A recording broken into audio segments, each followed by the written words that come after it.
infelizmente acabou sendo vítima de um desses bandidos que foram beneficiados pelas saidinhas no final do ano. Essa é uma coisa que não dá nem para explicar, né? Como é que acontece ainda no Brasil. Talvez falar isso no exterior as pessoas nem vão entender, com muitas outras coisas que tem aqui no Brasil. O sargento foi abordar ali um criminoso que estava, se não me engano, assaltando um carro e acabou vítima, tomou 2 tiros na cabeça, deixa uma filha de 5 meses, situação terrível. Nós temos a manchete aí da revista Oeste, que traz justamente esse destaque. O homem que atirou na cabeça do sargento da PM tem 18 passagens pela polícia. E estava na rua. Vale lembrar, inclusive, né, juntando um pouco a pauta anterior do Felipe aqui, o decreto dessa saidinha do ano passado, é sempre feito um decreto pelo presidente, né, excluiu os presos do 8 de janeiro. Então, tem várias categorias ali que são beneficiadas. O pessoal do 8 de janeiro, esses não, esses ficaram de fora. Mas, infelizmente, esse bandido acabou sendo solto e efetuou esses disparos. Antes da gente comentar, vamos assistir um vídeo feito por uma policial lá da PM de Minas Gerais, falando sobre esse triste acontecimento. 18 registros pela Polícia Militar. É oriundo do sistema penal e estava de saidinha de Natal. Deveria ter retornado no dia 23 de dezembro ao sistema prisional e não retornou. Não dá como passar por tudo isso e não se revoltar com o sistema e achar essa situação normal. Para capturar o outro suspeito, uma grande operação foi montada com o apoio do helicóptero e dezenas de viaturas, inclusive da Rotam, da Roca, do GEPAR e do BOP. Giovanni Faria de Carvalho, de 33 anos, foi encontrado horas depois. Ele estava escondido em um chiqueiro e foi localizado com a ajuda de cães. Possui 15 registros pela Polícia Militar, sendo que 2 deles por homicídio. Tá? Roubo, tráfico, ameaça, e ele estava de condicional. Mais um benefício. Policiais militares que viraram aí toda a noite e continuam de serviço nesse momento, que permaneçam firmes, né, que tenham o apoio do seu comandante, que tenham o apoio do comando da instituição, né, e nós já tivemos e passaremos por muitas dificuldades, mas nós não deixaremos de ser polícia. O fato dessa noite é extremamente lamentável. Nós sofremos como se fosse o nosso melhor amigo. Para muitos era como um... Depoimento revoltante e emocionado ali da PM, né? Agora, tem um pessoal que não ficou revoltado, ao que parece. Ou melhor, até prestou solidariedade, mas viu um outro lado dessa história, digamos assim, que foi a Associação dos Magistrados Mineiros. Fez um post ali, uma declaração, no primeiro momento prestando solidariedade ao policial morto, mas, e esse mas é bem grave, diz que, no fundo, a culpa de tudo isso é uma grande desigualdade social. Então, uma sociedade sem oportunidades e que acaba gerando essa violência urbana, que foi o que levou o criminoso a cometer este crime. Lobauer, eu acho que isso é um sintoma, né, do que você viu falando antes. Essa imagem toma pronta, conta do crime, né? Imagem pronta e acabada do que a gente está falando aqui há alguns programas. Depoimento emocionante da sargenta. O cargo dessa policial eu não tenho aqui exatamente, mas... Da oficial. Emocionante porque não é o primeiro que a gente vê, mas ela fala com bastante convicção. Não é a primeira vez que a gente ouve essa história. A saidinha é uma barbaridade. Agora, quando você vê autoridades do legislativo, do judiciário, que estão convencidas desta ideia de que a origem do problema é a desigualdade social, nós temos um problema muito profundo mesmo, porque sensibilizar as autoridades ou os projetos que estão no Senado e na Câmara, mas não, ficam indo e voltando, esse projeto ele fica indo e voltando, é uma vergonha nacional. Sensibilizá-los com esse tipo de coisa deveria ser suficiente, ainda assim não é, para acabar com a saidinha, para ter um regime mais duro, né? A gente não consegue fazer isso. E quando você vê me impressiona muito essa manifestação do magistério, do magistrado de Minas Gerais. Associação dos Magistrados Mineiros. Dentro das instituições do judiciário, tem essa visão, vamos chamar aí, usar os termos que o Jean Turco usou aqui, né? Eu não sei se é neomarxista, se é socializante, não importa. O fato é que é uma visão turva da realidade. E os resultados são a criação de mais pobreza e mais violência. Porque é isso que a gente está vivendo nitidamente.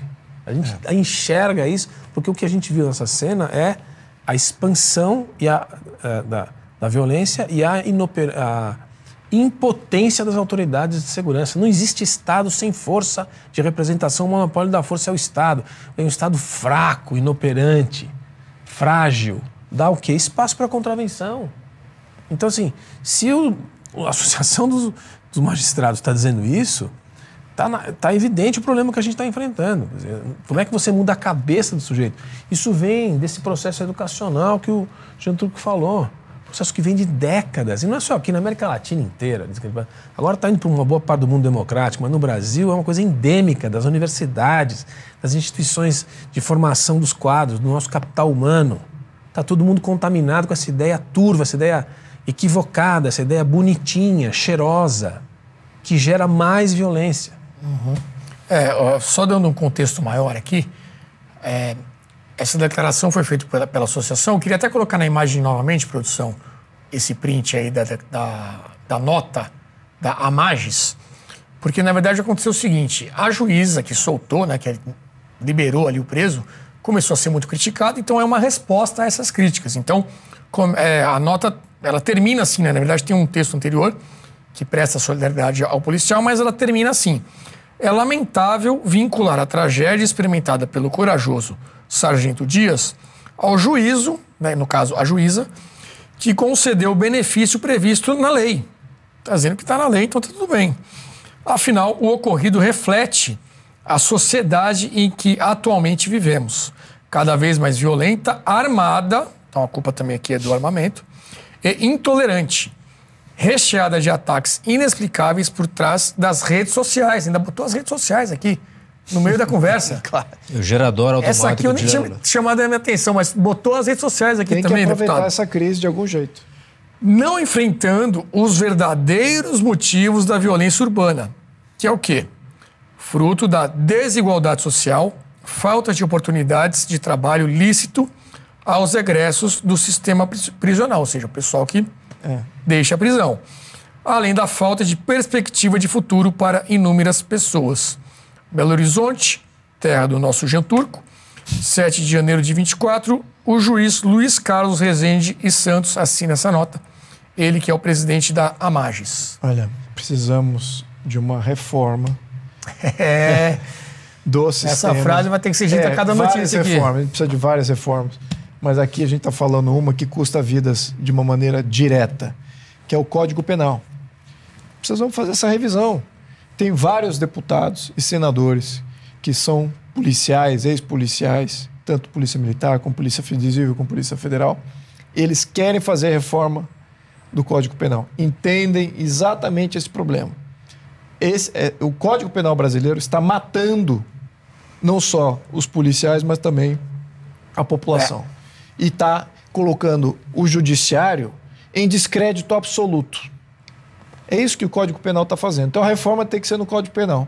Então está pacificado aqui o foco do problema.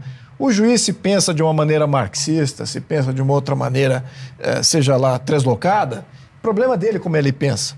Mas o Código Penal reflete a efetividade do que vai ser o nosso sistema judiciário e também o nosso sistema penal. E se de fato vai ter bandido na rua, não. É o sistema penal. Então é ali que tem que ter a reforma. Agora, os partidos de esquerda não querem fazer reforma do Código Penal. E aí é o que é a grande pergunta. Eu vou perguntar aqui para os meus colegas. Por quê? Existe aí uma simbiose muito grande dos partidos de esquerda com o crime organizado. Estamos falando. Está óbvio. Isso está óbvio. Esse bloqueio político de querer reformar o sistema penal é porque os partidos de esquerda têm vínculo com o crime organizado e também o crime não organizado. Por questões ideológicas, aquele crime de momento ali, eles querem ver a turba tomar conta, querem ver caos na rua por questões ideológicas, seja lá o que for. Mas os partidos de esquerda fazem bloqueios à reforma do sistema prisional, do sistema penal como um todo. Então, vamos perguntar aqui, até para esses líderes de esquerda, se... Vamos lembrar da Rússia, a história da Rússia, a Revolução Russa. Foi assim? Eles usaram criminosos para fazer a Revolução Russa, não tem a mínima dúvida. Mas o que sucedeu depois? Foi repressão a esses grupos criminosos. E a história da Rússia é uma longa história de repressão de grupos criminosos. Assim como foi na China. A mesma coisa, uma longa história de repressão de grupos criminosos. Vai ser traficante na China hoje. Vai ser traficante em Singapura, algum desses países asiáticos que já passaram por isso. É impossível. Pena de morte. Pena de morte. Então, eles são rigorosos contra o crime. Então, qual é a sinalização aqui? Que é por isso que eu estava falando, a minha primeira interferência. É que a esquerda brasileira, ela perdeu, ela não tem esse apoiamento popular e ela está se transformando numa vitrine do crime organizado. É isso. É isso que a esquerda brasileira está sendo. Se ela fosse, de fato, um sistema que fosse se impor como Estado e que tem uma proposta de país e uma saída ideológica melhor do que esses reacionários, conservadores, liberais, se ela, de fato, tivesse essa proposta, ela estaria reprimindo o crime. Porque quem está sofrendo mais com o crime, organizado ou não, é a população de mais baixa renda que eles dizem proteger. Exato. Então, isso aqui tá me soando que esses partidos todos de esquerda são meros fantoches e vitrines dessa onda de crime que está tomando conta do país. Isso não tem como esconder da população, né? Como você disse, você pode ter ali aquela cerimônia toda com o Lula falando de maneira pomposa, mas o pessoal que está no ponto de ônibus e é assaltado e perde o celular, ela não cai nessa narrativa, né? Como a gente falou antes. Os comportamentos já tornam óbvio exatamente a que lado você está alinhando.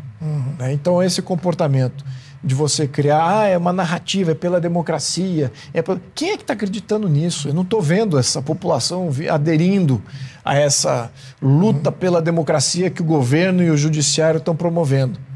Certo. Eles sabem que é exatamente o oposto. Agora, esse caso específico da saidinha, Jean Turco, há um projeto que já foi aprovado na Câmara, projeto que inclusive teve a relatoria do então deputado Capitão Derrite, que hoje é o secretário de Segurança aqui de São Paulo. Inclusive, depois desse crime, mais uma vez ele lembrou sobre esse projeto que está parado agora no Senado. Então, já teve aprovação no ano passado e simplesmente não é pautado dentro do Senado. E o senador Rodrigo Pacheco, que também é de Minas Gerais, e talvez até por isso tenha resolvido se manifestar sobre esse crime, finalmente está dizendo que pode haver uma mudança na legislação. Vamos dar uma olhadinha aí nos tweets que ele publicou após este crime lá em Minas. Deixa eu olhar aqui para poder ler direitinho. O crime cometido contra o policial Roger Dias é de gravidade acentuada e gerou a todos grande perplexidade e tristeza. Meus sentimentos da família, PM de Minas Gerais. Aí ele vai além. Embora o papel da segurança pública seja do executivo, no caso até o governo do estado, né? E o de se fazer justiça do judiciário, o Congresso promoverá mudanças nas leis, reformulando e até suprimindo direitos que, a pretexto de ressocializar, estão servindo como meio para a prática de mais e mais crimes. Aí, obviamente, nas entrelinhas, ele está falando sobre a saidinha, né? Suprimindo direitos. O direito, nesse caso, é essa bizarra saidinha de fim de ano, Jean Turco. Olha, várias coisas que poderíamos falar, tentando abordar a coisa de um ponto de vista diferente, porque já foi falado muito, mas assim, sabe, um dos problemas, sabe qual é? Que cada país é uma ilha. Então, em cada país, as pessoas não sabem o que acontece fora. Se isso é normal ou não, por exemplo. Você falou, para um estrangeiro nem entenderia. Será que é normal? Será que a saidinha existe em outros lugares do mundo? Que eu saiba, não é normal. Mas, infelizmente, já procurei, já pesquisei, não conheço, acho que não existem dados comparativos. E aí até convido, né, a turma do direito a fazer uma pesquisa comparativa, para ter uma fundamentação, até para quem defende a saidinha, ou quem, como deputado, está propondo para mudar tudo isso, primeiro vamos ver em quais países existe, como é regulamentado, etc. Para quais casos, será que até para casos de pessoas que cometeram crimes violentos, 2 homicídios? Em qual lugar do planeta uma pessoa que cometeu 2 homicídios sai antes do fim, sai da prisão como presente de Natal, gente? A Suzane Richthofen saiu no Dia das Mães. Exatamente. Isso é bom senso, isso não é nem direita e esquerda. Se você perguntar para as pessoas agora na rua, ninguém concorda. Ninguém quer uma pessoa assim na rua com o perigo que pode matar alguém, um familiar, etc. Então, de novo, estamos refém de uma minoria organizada de pessoas que concordam com uma loucura. Não tem outros termos para falar uma coisa dessa. É uma loucura que defende por uma teoria errada. E claro, tem várias questões, mas de novo, eu acho que a raiz da questão é a formação. Então vamos lá nas faculdades de Direito para ver o que essa turma estuda. Será que essa turma estuda a necessidade, a causa da desigualdade social e a necessidade de ressocialização, assim como estuda outras visões? Sei que não. Estudam uma visão só. Então, por isso todo mundo acredita, concorda com essa visão. Não porque tenha estudado diferentes visões e aí concordam com essa, porque é a única que ouviram desde criança, desde antes, desde a barriga da mamãe, martelados dessa forma. Então, são lobotomizados. São um monte de marionetes que repetem jargões. Meu colega Cristian não sabe, falou que não sabe. Eu sei, marxistas mesmo. Não adianta, é marxismo mesmo. E isso está errado, tanto do ponto de vista empírico. Por quê? Porque se fosse verdade, todo mundo que se encontra em situações de pobreza, vulnerabilidade, etc., como talvez se encontrava este cara aqui na vida sua, de forma geral, deveria cometer crime, o que não é verdade. Porque a grandíssima maioria das pessoas que têm uma vida dura, difícil, não faz crime nenhum. Então, primeiro, empiricamente falando, é errado. E segundo, até do ponto de vista das teorias, até neurológicas, por exemplo, da criminalidade, etc. Hoje tem estudos de neurociências que mostram que às vezes tem questões de neurociência mesmo, que levam algumas pessoas a cometer mais crimes. Tem estudos que mostram que pessoas que tinham um câncer no cérebro, antes que fossem operadas, eles admitiram que tinham pensamentos pedófilos, né? E depois que foram operados,